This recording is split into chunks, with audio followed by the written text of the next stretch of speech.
திருவிழா. அதை முன்னிட்டு ஒரு மாத காலத்திற்கு கலை நிகழ்ச்சிகளை தொடர்ந்து நடத்த ஏற்பாடு செய்திருக்கிறார்கள். அதற்காக நாங்கள் சென்று கொண்டிருக்கிறோம்.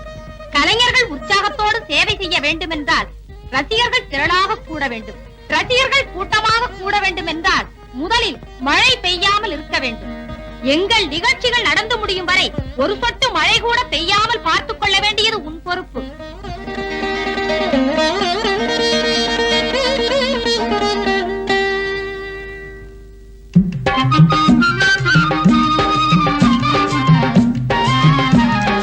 கடவுளே, ஏறு கலப்பை எடுத்துக்கிட்டு வயலுக்கு புறப்படுறப்பெல்லாம் ஈஸ்வரான்னு உன்னை கும்பிட்டுட்டு தானே ஒவ்வொரு நாளும் புறப்படுறோம். எங்களுக்கு நல்லபடியா படி அளந்துடு. இன்னைக்கு நல்ல நாள், நெல்லு விதைக்க போறேன். தொடர்ந்து மழை கொட்டுன்னு கொட்டணும். வறண்ட பூமியா வச்சு கூடாத. மண்ணை நம்பி வாழ்ற விவசாயிக்கு மழைதான் முக்கியம். அதனால மழைய நல்லா பெய்ய வச்சுடு.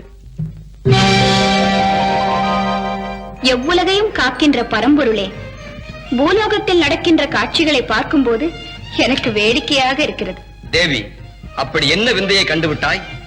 பூவுலகில் சற்று நேரத்திற்கு முன்பு ஒரு கலைக்குழுவினர் இம்மாதம் முழுவதும் மழையே பெய்யக்கூடாது என்று தங்களிடம் வேண்டிக் கொண்டு சென்றார்கள். அவர்கள் போன பிறகு விவசாயிகள் கூட்டம் ஒன்று வந்து இம்மாதம் முழுவதும் நல்ல முறையில் மழை பெய்ய வேண்டுமே என்று தங்களிடமே வேண்டிக் கொண்டு செல்கிறார்களே. இந்த இருவரில் நீங்கள் யாருக்கு அருள் செய்ய போகிறீர்கள்? இருவரும் அவரவர்களுக்கு தேவையானவைத்தானே என்னிடம் கேட்டிருக்கிறார்கள். தவறாக ஒன்றும் கேட்டுவிடவில்லையே. இருந்தாலும் ஒருவன் மழை வேண்டும் என்கிறான், மற்றொருவன் வேண்டாம் என்கிறான். இதில் தாங்கள் யாருக்கு இரக்கம் காட்டப் போகிறீர்கள் என்பதுதான் என்னுடைய கேள்வி. யார் வேண்டுவதை கொடுக்கலாம், நீயே முடிவு கட்டி சொல் பார்க்கலாம். எல்லோரும் நம் பிள்ளைகள் தான். இதில் யாருக்கு அருள் செய்வதென்று எனக்கு புரியவில்லை. எனக்கும் ஒன்றும் புரியாமல் தான் கலியுகத்தில் கல்லாக இருந்து விட்டேன். சில இடங்களில் சிலையாக அமர்ந்து விட்டேன். இப்படி கல்லாக சிலையாகவே இருந்து விட்டால் உங்களை கைகூப்பி தொழுபவர்களின் நிலை? தேவி, எல்லோரும் வாழ அவரவர்கள் உள்ளத்தில் இருந்து கொண்டு அவ்வப்போது தேவைகளை பூர்த்தி செய்து கொண்டுதான் இருக்கிறேன். இவற்றிற்கெல்லாம் மேலாக என்னை அறிந்தவர்களை மட்டுமல்ல, அறியாதவர்களையும் வாழ வைக்கிறேன். என்ன சொல்லுகிறீர்கள் சுவாமி? அதோ பார். ஏது பிழை செய்தாலும் ஏழையனுக்கு இறங்கி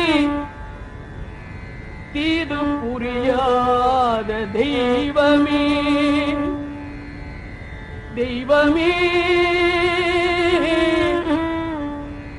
ஏது பிழை செய்தாலும், பிழை ஏது செய்தாலும், ஏது பிழை செய்தாலும் ஏழையனுக்கு இறங்கி தீது புரியாத தெய்வமே.